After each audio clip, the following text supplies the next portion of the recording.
যেহেতু আমি পলিটিক্স কম বুঝি, যেহেতু কারো ব্যক্তিগত ভালো লাগাটাকে আমি আমি এটা আমার উপরে নিব না। কোনো শিল্পীর এখতিয়ার না যে গরম পানি মারবে বা রাবার বুলেট মারবে এটা বলে দেওয়া। আমাদের সকল সাথী বিধান হচ্ছে যে মানে তার মেম্বারশিপটা অফ করে দেওয়া।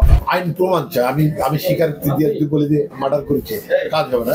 যে চলচ্চিত্র সংশ্লিষ্ট চলচ্চিত্র উন্নয়নের জন্য যদি আমার মানে যে কেউ চলচ্চিত্র উন্নয়ন করবে, আমি না থাকি, ফিল্ম হচ্ছে, শুটিং হবে, এটা আমি ওর সাথে আছি। ও আমাকে পছন্দ না করলে আমি ওর সাথে আছি, ঠিক আছে গেল।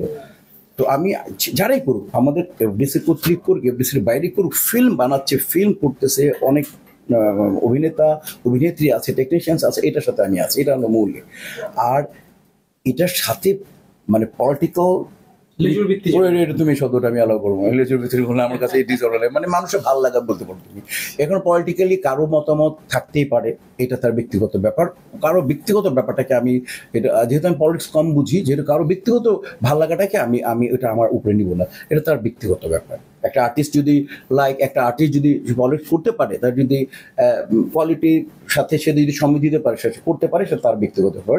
ওই ব্যক্তিগত ব্যাপারটা আমি ব্যক্তিগতভাবে বলতে পারবো না, আমার বলা উচিত না, আর আমার সমিতিগতভাবে আমার বলা উচিত না। কারণ তুমি তোমার চ্যানেলের নাম বলো, দীপ্ত চ্যানেল, সংবাদ প্রকাশ, তো প্রত্যেকের কাছে প্রত্যেকের ভালো, প্রত্যেকের রুজি এটা, রাইট? তো প্রত্যেকের কাছে প্রত্যেকের ভালো। কাজে হচ্ছে যে আমি এটুকুই বলবো যে আমরা যেটা করতেছি আমরা সেটাই করবো। মানে আমি যে অভিনয়টা বুঝি অভিনয়টা করবো। আর এছাড়া অন্য আমার ভাই ব্রাদার বা যে কেউ, আমার শত্রু মিত্র যে কেউ থাকতে পারে, তার যদি সে অভিনয় শিল্পী, তার পাশে তার যদি ভালো লাগে কিছু থাকতে পারে, সে করতে পারে। আরেকটা ব্যাপার তুমি বললে, সেটা হচ্ছে যে দেখো, যখন আমরা ফিল্ম ফ্র্যাটার্নিটির ব্যাপার হয়, তখন আমরা কিন্তু যে কোনোভাবে ফিল্ম ফ্র্যাটার্নিটি যখন যেটা বলে তখন ওটার সাথেই থাকি আমরা, এর সাথে থাকতেই হবে। মনে করো যে এখন চলতেছে যে অন্তর্বর্তীকালীন গভর্নমেন্ট, এখন যদি এনারা আমাদেরকে ডাকে বা এনাদের সান্নিধ্যর জন্য আমরা যারা পজিশনে আছি, যারা লিডিং আছে, তাদের সান্নিধ্যটা আমি আশা করব, তাদের আমার শিল্পী সমিতির জন্য তাদের অনুগ্রহ আমি আশাই করতে পারি। এটা খুব স্বাভাবিক না? এবং কাজে আমার মতো অন্য সমিতিরাও করতে পারে যারা লিডার, খুবই স্বাভাবিক, ফ্র্যাটার্নিটির জন্য করতে পারে। ব্যক্তিগত কে কি করলো না করলো সেটা ব্যাপারটা আমি বলতে পারবো না। এবং যদি ব্যক্তিগত ব্যাপারে যেটা সে অন্যায় করে, তাহলে তো অন্যায় তোমরা চোখের সামনে দেখলে। এই আবহাওয়া গ্রুপে যারা ছিল, যারা ছাত্রদের আন্দোলন বা যে এটার বিপক্ষে কাজ করেছে, এই নিয়ে শিল্পী সঙ্গে আপনি তো অনেকদিন পরে এলেন, আপনার কোনো বিবৃতি আছে কিনা বা কোনো পদক্ষেপ আছে কিনা? না, মানে এটা যেহেতু আমি ছিলাম না, আমি শুনেছি, শুনেছি, এবং এটা তো আমি মনে করি যে যেহেতু আমি ছিলাম না, আমার ভাইস প্রেসিডেন্ট ছিল, তো এটা আমার মনে হয় এই প্রশ্নটা আমার ভাইস প্রেসিডেন্ট। এই বিষয়টা নিয়ে আমি মাননীয় প্রেসিডেন্টের সার্বক্ষণিক শেয়ার করেছি, আমাকে ব্রিফ করেছেন। আমি জানতে চেয়েছি এটা কি বলবো না বলবো, কি কাজটা করবো। যারা এইরকম একটা গ্রুপ করেছিল, আমরা শুনেছি যে একটা গ্রুপ করেছিল, কতটুকু সত্য সেটা আইন প্রয়োগকারী সংস্থা জানবে। আদৌ ওই স্ক্রিনশট গুলো আসল ছিল না মন্দ ছিল বা নষ্ট ছিল, আইন প্রমাণ চাই। আমি স্বীকারোক্তি দিয়ে তুই বলে দিয়ে মার্ডার করেছে, কাজ হবে না। এটা আমরা প্রমাণ সাপেক্ষে অবশ্যই তাদের বিরুদ্ধে ড্রাস্টিক অ্যাকশন নেওয়া উচিত, কারণ এটা তাদের এখতিয়ার না। কোনো শিল্পীর এখতিয়ার না যে গরম পানি মারবে বা রাবার বুলেট মারবে এটা বলে দেওয়া, এটা তাদের দায়িত্ব নয়। শিল্পীর কাজ হলো অভিনয় করা। আমরা জনমানুষের ভালোবাসা কুড়াবো, এই স্বপ্ন এখানে আসা। এবং আমি বারবার বলেছি, আমার মাননীয় প্রেসিডেন্টের অ্যাবসেন্টে বহুবার ইন্ডিয়ার ভিতরে বলেছি যে আমরা কোনোভাবেই রাজনীতির সাথে জড়াবো না। রাজনীতি কেউ করে থাকলে সেটা দেশের বাইরে দেখে আসবো। এখানে আমরা একান্তই অরাজনৈতিক একটা সংগঠন, বাংলাদেশ চলচ্চিত্র শিল্পী সমিতি, অলাভজনক সংগঠন। এখানে কোনোভাবে আমরা ওই কলঙ্ক দায়িত্বটা নিতে চাই না। আর যারা করেছে তাদের বিচার হোক, সেটা আমরাও চাই। এবং বিচার যখন কনভিক্টেড হবে, তখন আমরা অফিসিয়ালি তাদের বিরুদ্ধে যারা আমরা যে সমস্ত যারা সরকারি যাদের শিল্পী সমিতির ভাবমূর্ত নষ্ট বা আমাদের শিল্প সংস্কৃতি নষ্ট করার যদি কেউ কিছু করে থাকে, আমরা একটা, যেমন আজকে আমাদের সংবিধান যেমন ঠিক হবে, সংবিধানে একটু প্রবলেম আছে, এগুলোকে ঠিক করার জন্য আমরা একটা কমিটি করেছি।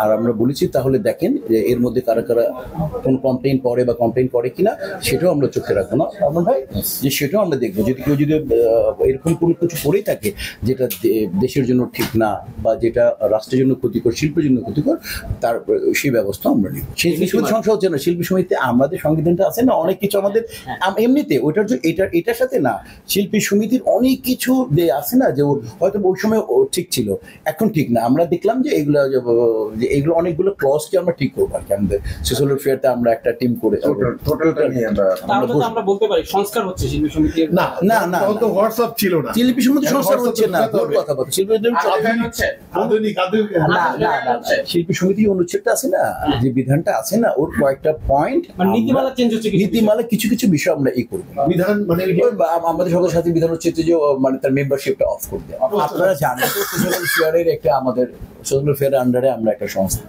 এটা অলাভজনক প্রতিষ্ঠান এবং তুলনামূলকভাবে আপনারা জানেন আমাদের সংবিধানে আছে যে অরাজনৈতিক সংগঠন। তো সেই জায়গায় ওই যে আমি বললাম না, কার কেউ করলে তো আমরা করতে পারি না, কিন্তু সে যদি রাজনীতি কেউ করতে গিয়ে যদি, আমি আগে বলছি শিল্প এবং শিল্পী সমিতি এবং যদি চলচ্চিত্র ক্ষতি করে, তাহলে তার যে আমাদের সংবিধান আছে সেই অনুযায়ী ব্যবস্থা হবে ইনশাআল্লাহ। আমি তো খুবই খারাপ ছিলাম অবস্থা, তারপরে আমি সবাই বাচ্চাদের পক্ষে আমরাও বলেছি স্বাভাবিক কারণে। আমি 6 তারিখে আলী ছবি ডাবিং করবো, বিপ্লব চৌধুরী ডাবিং 6 তারিখে, তারপরে আমি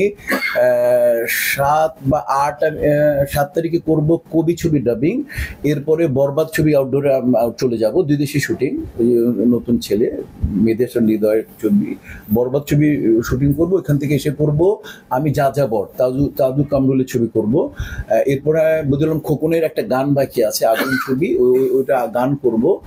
এই আর নতুন ছেলে 2টার গল্প শুনছি, খুবই ভালো লাগছে, এটাই বসে আছে ওরা, ওদের কাছ থেকে আমি শুনবো, ওরা আমার 2টা ক্যারেক্টার শুনিয়েছে, যেটা আমার ভালো লাগে সেটা করব ইনশাআল্লাহ। গত 5 বছরের কমার্শিয়াল ছবির অবস্থা আপনারা জানেন। তো শিল্পীরা বিভিন্ন সময় বিভিন্ন জায়গায়, আমাদের অনেক জায়গায় যেতেই পারে, যারা নিরপেক্ষ শিল্পী, যারা কোনো পলিটিক্স না করে। তো শিল্পীদের দিকে আপনারা এবং কলাকুশলীর দিকে আপনারা সদয় দৃষ্টি রাখবেন, অনুগ্রহের দৃষ্টিতে তাকাবেন।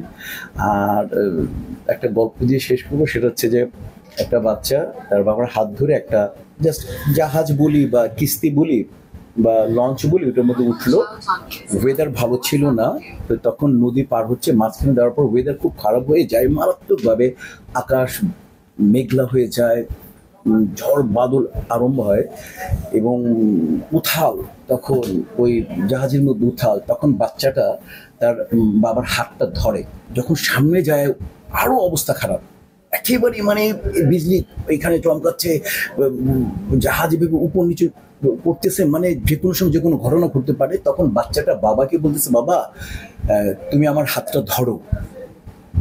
তখন বাবা বললে, কেন মা, তুমি তো আমার হাত ধরে রেখেছো, আমার আর কি ধরতে হবে?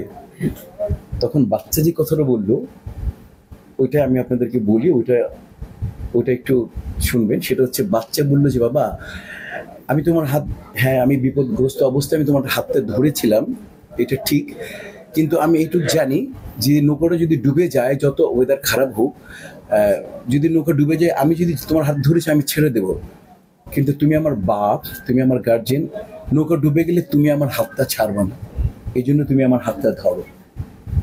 তো আপনার আমার গার্জেন, যারা আমাদের গার্জেন আছে, শিল্পীদের অবস্থাটা ওই বাচ্চাটা, যদি আমরা কোনো ভুলভ্রান্তি, আমরা বিপদে পড়েই গেছি, ভুলভ্রান্তি করেও থাকি, তাহলে আমাদের হাতটা ছাড়বেন না, আমাদের গার্জেন আপনারা, আমাদেরকে বিপদে ফেলবেন না।